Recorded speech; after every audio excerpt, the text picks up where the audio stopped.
Nabalot muli ng tensyon ang Kidapawan matapos dumating ang dalawang truck na magsasaka para makisimpatya sa mga kasama nilang nagpoprotesta. Mula sa Kidapawan, may live report si Salima Reza. Salima.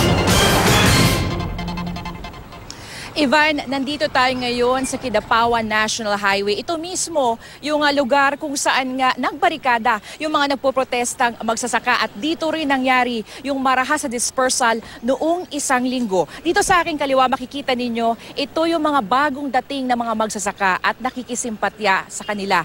Ang hangad ng grupong ito ay makasama at makasanib puwersa naman yung mga nagbarikadang mga magsasaka doon sa kabilang gilid ng kalsada sa loob ng Methodist Church, no? At sa ngayon nga, Ivan, ay bantay sarado pa rin ng pulisya ang sitwasyon, lalo nga't kahapon ay nagkaroon ng tensyon. Muling naging tensyonado ang sitwasyon sa Kidapawan National Highway dito sa North Cotabato kahapon. Magtatanghali ng dalawang truck na puno ng magsasaka at nakikisimpatya sa kanila ang dumating. Mga magsasaka sila na nagkilos protesta na rin sa Makilala, North Cotabato. Nais daw nila makasama ang mga magsasakang nagbarikada noong isang linggo sa loob ng compound ng Methodist Church. Bagay na hindi pinayagan ng pulisya. Laman na sa inyong mga kamot ang gusto namin. Voluntaryo magpunta sila. Sa loob ng compound, tensyonado rin.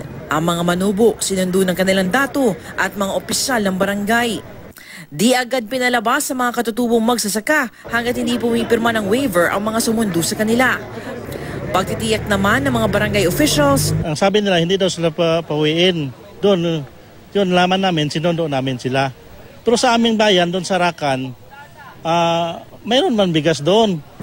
Ayon sa Cotabato Police, may mga misinformation daw na pinapakalat sa loob ng compound. May mga information diyan sa loob, lalo na yung mga marshal nila, hindi sila pinapauwi, tinatakot po sila.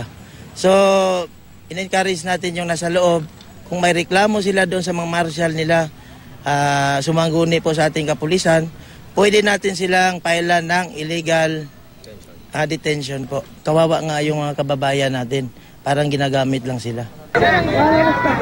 Di magkamaya o mga magsasaka at kanilang mga pamilya sa pagsakay sa mga dump truck ng pamahalaan. Si Militon Awod, uwing-uwi na, pero tulad ng mga kasama, wala siyang bitbit na bigas. Yan ay kahit na nasa gitna ng compound ang sako-sakong donasyong bigas. Mayroon pa man dyan, may bigas man dyan. Iba ko lang, bakit hindi kami binigyan? Okay lang sa amin kung walang bigas namin, basta ngayong araw mauwi kami. Masama ang loob namin dahil sa nangyari dito. Ayon sa kilusang magbubukid ng Pilipinas, ang problema daw po dun sa ibang gustong umuwi, hindi daw po sila pinapayagan? Hindi naman sa ganun pinapayagan, basta may garantiya o katiyakan na walang mangyayari sa kanila paglabas, pagkatapos huwag nilang sisihin itong grupo namin. Nitong weekend, personal na inalam ni DILG Secretary Melcinen Sarmiento at PNP Chief Ricardo Marquez ang sitwasyon dito sa Kidapawan.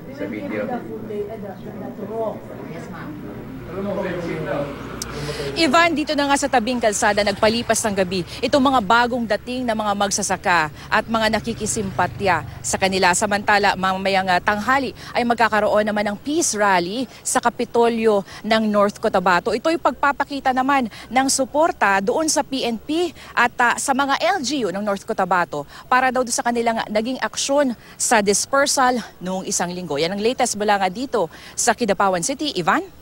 Salima, maliban sa pagmamanage dyan sa tensyon dyan sa lugar na yan, anong mga hakbang na ginagawa naman para matugunan yung matagal ng hiling ng mga magsasaka? Una-una yung bigas. Halimbawa, bakit hindi na ibibigay sa kanila? At saka yung ayuda pa na hinihingi nila sa pamahalaan.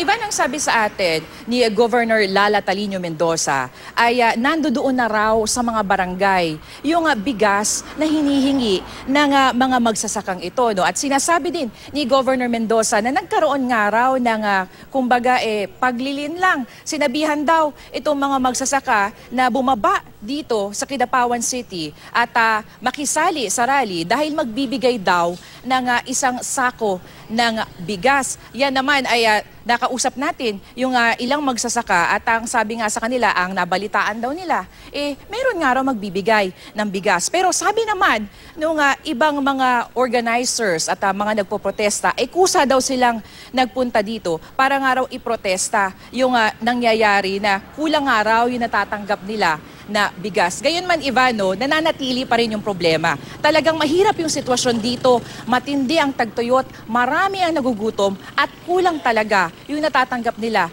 na ayuda mula sa pamahalaan. Ivan? Maraming salamat, Salima Refran.